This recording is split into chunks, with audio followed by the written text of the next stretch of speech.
Hi everyone and welcome. I'm really glad you could join me today.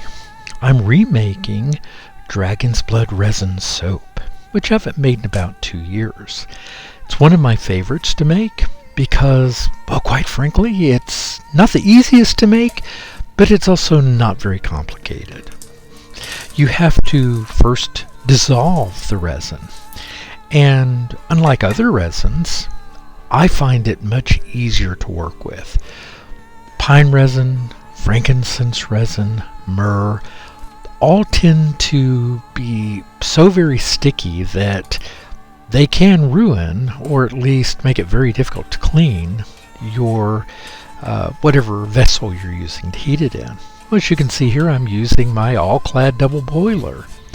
That's because I know I can trust Dragon's Blood, because it doesn't form that same kind of stickiness, and more importantly, it adds a delicious color to the soap, because as it breaks down, the natural color, which is almost like a dye, is released in the oils, and it holds up nicely in soap.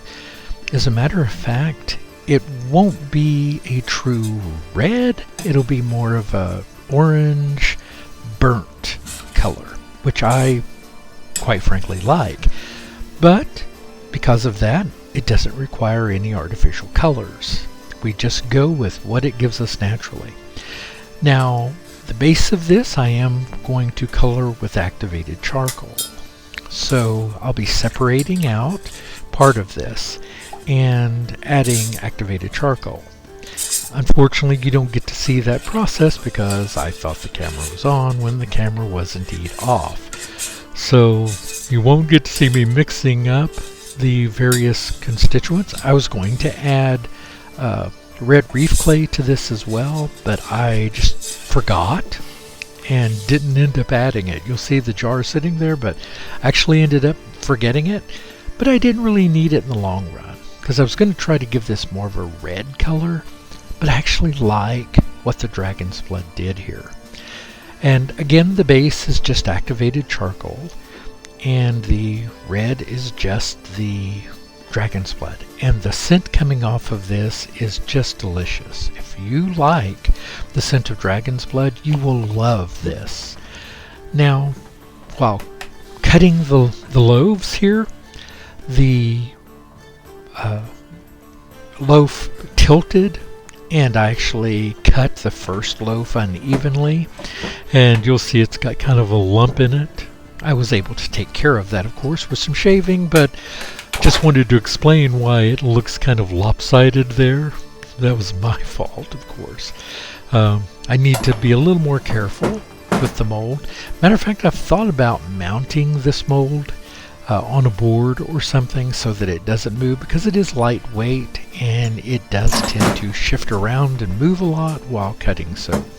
So while cutting the loaves, that is. For the individual bars, it's no problem at all.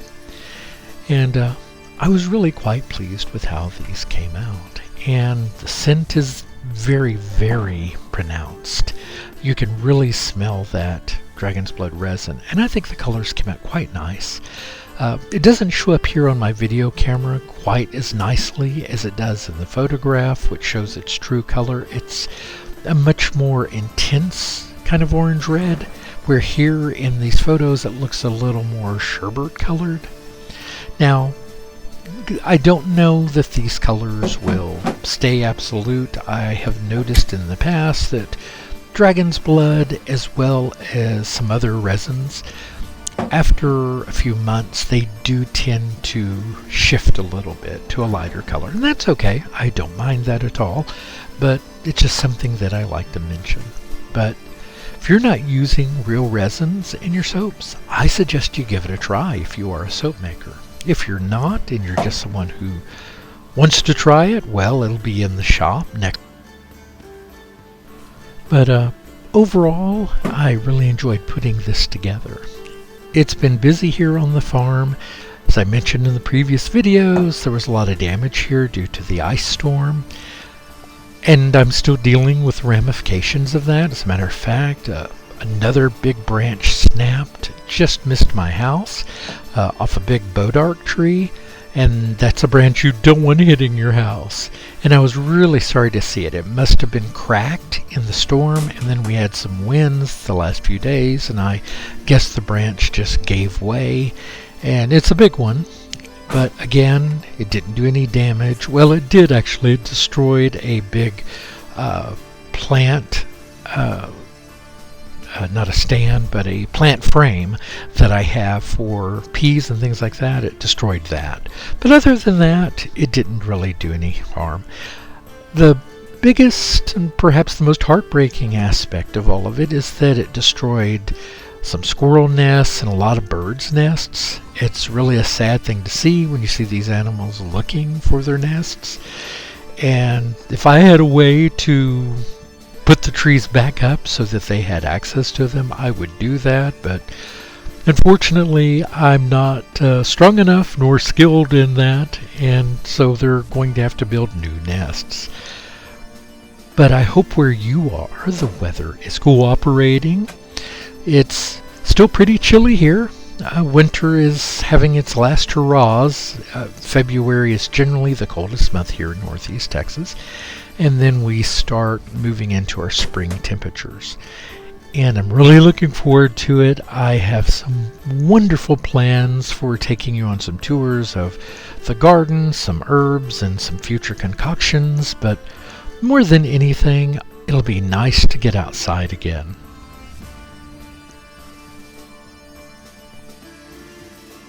I did cut part of this soap in a different direction. That's what I'm showing here, is that I actually took the loaf and took a couple of the pieces off and then rotated them and cut the slices. I just wanted to see what kind of pattern there may be from a different direction, just to see if it was something more interesting. And actually, one of these I was very happy to see gave me a pair of dragon's wings. What do you think? Maybe? But I did have fun with it. They smell great. I think that they will be really enjoyed by a lot of people. Now, I didn't make a large batch of this because, well, the truth is that was the last of my Dragon's Blood resin from 2001, so I'm going to try to pick up some more. I like to keep it on hand, and I have a supplier out of Syria that supplies it. Well, obviously, due to the earthquakes there, things have changed a bit, so I don't know if that'll happen again. Again here, some dragon wings. What do you think? Maybe? You have to stretch your imagination a little bit, I'm sure. But I was very pleased. But yes, I really do have a lot of concern for our friends in Turkey and Syria. That was a horrendous earthquake, and there are still aftershocks. And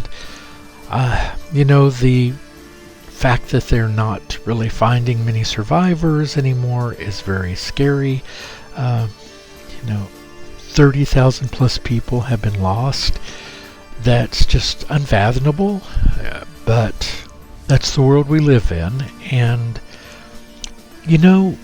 I don't know that it's right, but it makes me feel so much more grateful for what I have, that I have my health, that I have my life, that I have my animals, that I have all of you, that I have an outlet for my energies.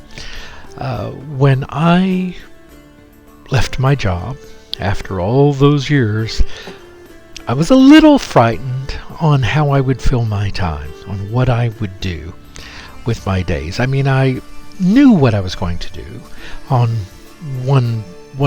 well, I hoped I would anyway. I hoped I had an idea. But I was still a little frightened by, gosh, what am I going to do? How will I stay busy? What if things don't work out? Things have worked out. And I'm quite happy to share that I'm happy. A few people mentioned in a few of my videos that I looked happier. You are very perceptive. I am happier. And not that my job made me unhappy. I don't want to suggest that. My job brought me a lot of happiness. But the stress of it had become more present than the happiness. So I had to make a decision that was for my well-being. That was the whole reason I left. There were changes there that just didn't fit me or my health, and so I had to make that decision. And it was the hardest decision I've ever made, but it was the best decision I believe I've ever made. I have made some changes in my life that have been very much to my benefit, and I wish you all that very same ability in your futures. Listen, I don't want to keep you any longer. You have been very patient staying here with me. I want to thank you all so very much for being here, for just being you. Have a wonderful day, and I'll see you back soon. Goodbye.